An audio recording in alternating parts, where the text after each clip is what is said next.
liya'budun. Tidak aku jadikan kamu sia-sia illa liya'budun. Nampak? Melainkan supaya kamu jadi hamba. Hamba siapa? Hamba aku. Jadi Tuhan cipta kita supaya kita jadi hamba Allah. Mana nak bersokang? Apa benda ni? Siapa main bola, siapa ada semayang? Main bola seluar pendek. Mendedahkan aurat.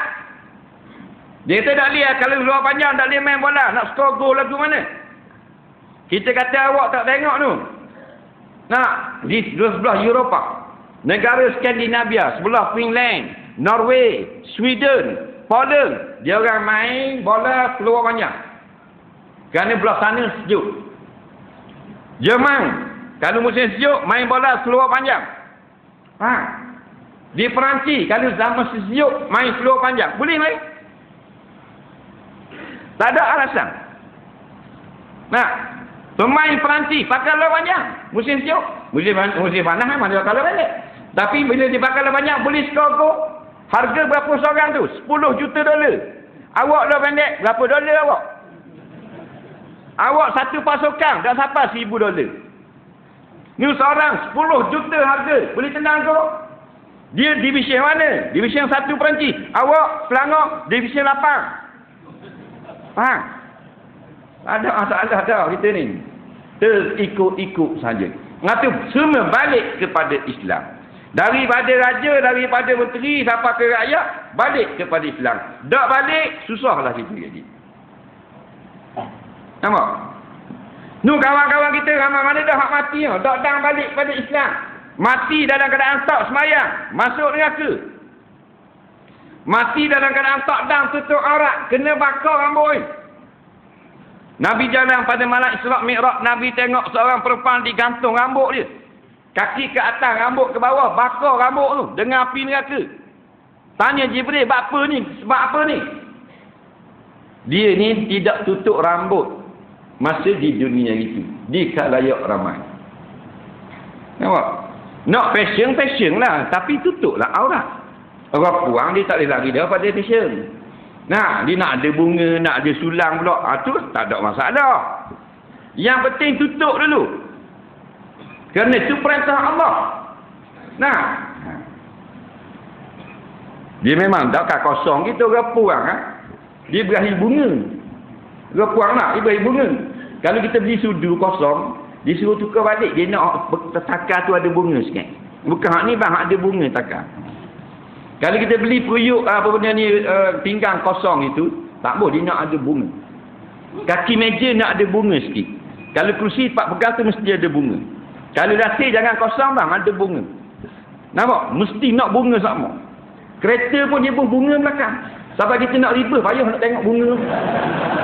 Tak? Nak walek langkau tiang tu. Tu orang puang. Dua jenis. Tuhan buat berakhir bunga. Yang pertama orang puang, yang kedua chimpanzee. Faham tak? Jangan marah lah ni cerita. Jadi tak apalah. Asal tutup aurat. Tutup tudung kecil. Baik pada tudung pakai scarf saja. Takkan daripada rambut perihal terus nak pakai purdok. Berat nandang itu. Itu kita kena bijak. Kena ada hikmah. Ini lebih baik tu kena ada. Buah lebih baik. Pakai seluar 3 suku. Baik pada seluar pendek. Ini ada kan seluar 3 suku dipanggil. Seluar 3 suku. Bukan tuang ni 3 suku. Seluar tu. Ada pokoknya gambarnya tangan. Tu tutup aurat. Sebab siapa kelutut lah. Seluar tu okey lah. Baik pada luar pendek nampak peha macam orang bodoh. Cengok luar pendek. Tadi kita tengok kat KL berderu pakai luar pendek. Siang dia ingat lawa hudus pangkaang. Dia pakai luar pendek, kita ingat masih kecil-kecil lu Cina kedai basikal. Luar pendek duk cengok, lu dalam tak akal. Cengok itu. Jadi orang Islam Tuhan beri dia keindahan.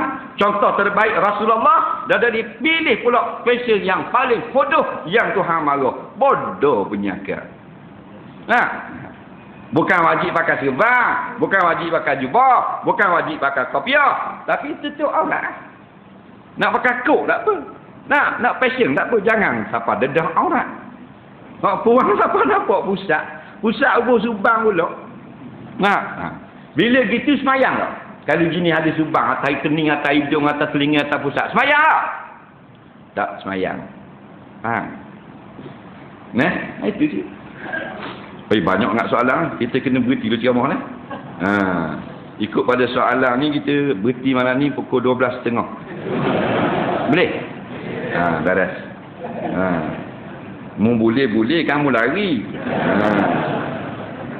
Baik, kita jengok soalan-soalan. Kita cuba jawab soalan. Jadi tu. Cukup. Banyak dah. Dengar baik-baik. Soalan pertama tentang berjemaah. Seorang yang masuk solat jemaah, solat fardu tapi dapati saf telah penuh. Sekiranya dia seorang diri di belakang hingga solat berakhir, adakah dia mendapat pahala berjemaah? Baik. Faham soalan, maka faham jawapan. Saf penuh depan, straight penuh. Dia mari nak semayang, tengok penuh. Dia pun seorang duduk belakang. Soalan dia adakah dia dapat solat pahala jemaah tu? Solat dia tu. Ataupun tak dapat pahala berjemaah? Jawab ni, tidak ada sebarang hadis yang menceritakan laki-laki ini dapat solat jemaah atau tidak dapat. Yang ada dalam hadis, Nabi tegur laki-laki ini kerana semayang seorang diri di belakang saf. Hadis sahih. Dia semayang seorang. Nabi kata lain kali jangan buat macam ni.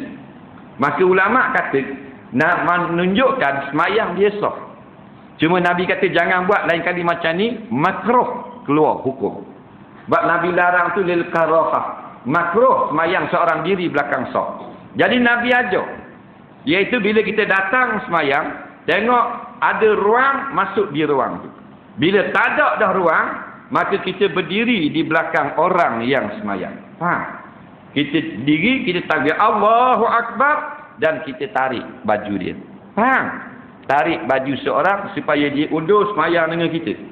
Bila dia undur, jangan kita masuk kat dia kosong pula.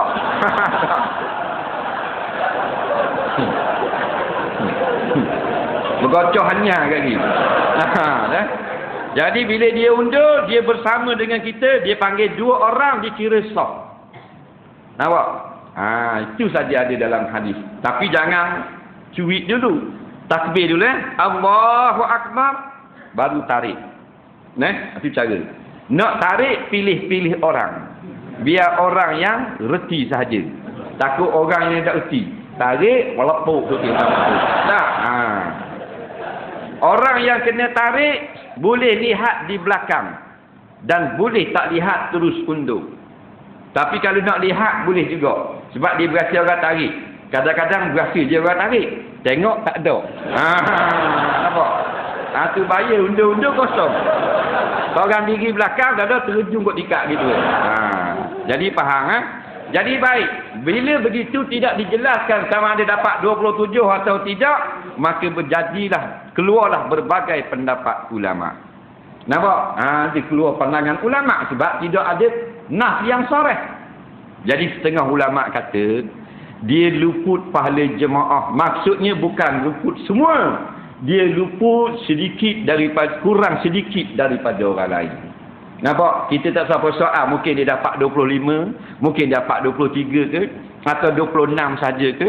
Tapi kalau dalam kitab I'anatul Talibin, 27 fadilat untuk semua orang yang buat sunat-sunat, maka orang dia telah kurang dia dapat 26. Faham daripada kitab I'anatul Talibin, dia hanya dapat 26, kurang satu.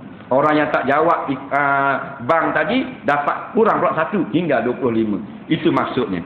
Tapi dia dapat pahala berjemaah. Cuma sebut cara ringkas dalam kitab-kitab fiqh, mereka tak dapat pahala jemaah, maksudnya kurang fadilat daripada orang lain. Faham? Soalan seterusnya. Seorang ibu bawa anak perempuan memayis dan belum balik. Kanak-kanak perempuan itu sudah bersunat, berada dalam satu saf yang sama dengan muslimat dewasa. Soalan, adakah saf tersebut betul akibat kehadiran kanak-kanak perempuan untuk bersolat sama-sama dalam saf tersebut? Dengar molek-molek. Kanak-kanak yang belum balik di belakang, yang balik di hadapan bersama orang dewasa. Tiba-tiba kita letak kanak-kanak bersama dengan orang dewasa. Jawabnya tidak putus saf. Nampak? tidak putus sah. Ayat putus sah tu ayat yang masyhur diterangkan di mulut ulama-ulama dan guru-guru.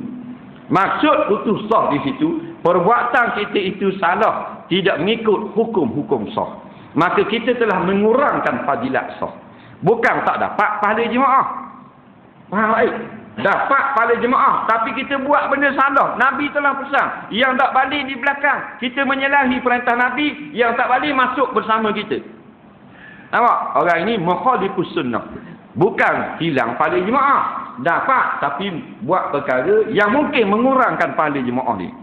Sama dengan masalah Tok Bilal semayang jemaah.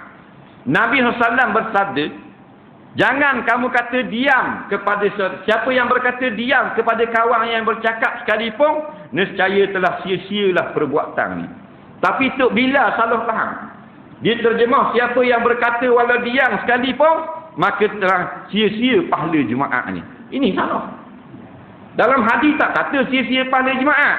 Dalam hadis kata faqat laghauta, bukan laghat. Laghat tu dia punya dhamir balik pada Jumaat. Tapi laghauta, engkau duk tegur orang tu tak ada pahala. Jumaat engkau ada pahala. Mu tegur orang, nasihat orang suruh diam, tak ada pahala. Tu maksud dia. Tapi bila dikata telah sia-sialah Jumaatmu, ambil mana? Ni kena jaga. Faham? Benda-benda kecil je.